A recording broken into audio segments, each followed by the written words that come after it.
Хүүхдүүд зүрх сэтгэлийнхээ гүнээс та нарт нэг зүйлийг хэлмээр байна. Зүгээр л залцгаа. Нэг бол бид хүүхэдтэй болно, эсвэл сална, эсвэл бүр үхэж мэднэ.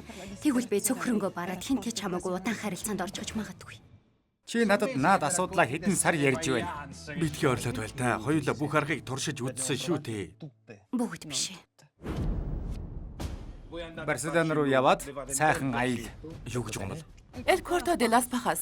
El Cuarto de la Pajas. Испани хэл рүү орчуул. Гарын ажил хийх өрөө. Миний найзтай холбогдод. Тэр бол суу тухаанд бас гайхамшигыг бүтээдэг гэлцдэг. Би жирэмсэн. Баяр гайхалтай мэдээ байна. Сайн байцгаана уу? Луче гэдэг юм. Бидэнд туслах гэж ирсэн юм. Би дурлсан. Дурлсан юм. Тэмээ дурлсан. Тийм үү?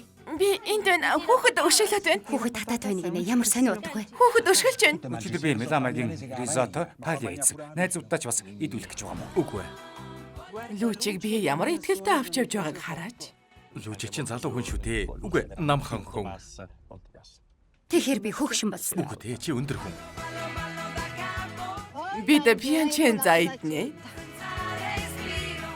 Андрей Нашир, би чамайг яахчгүй дээ. Ээж ч бас ингэж хэлээд намайг зодддаг байсан. Ирэхгүй бол алан шүү. Харин аав яг ингэж хэлээд зодддаг байсан юм. Араад. Сайн байна. Сэтгэл төгсөх зүйл ирж байна. Ирчүүд ийм л байдаг. Жирэмсэн болгоод хаяад явдаг. Үгүй ээ. Гэхдээ охин гэдэгт итгэлтэй байна уу? Өнөө үед дэлхийн ертөнц өөр болсон. Ингэж төрөөд дараа нь өөр болгодог юм. Миний бяцхан охин.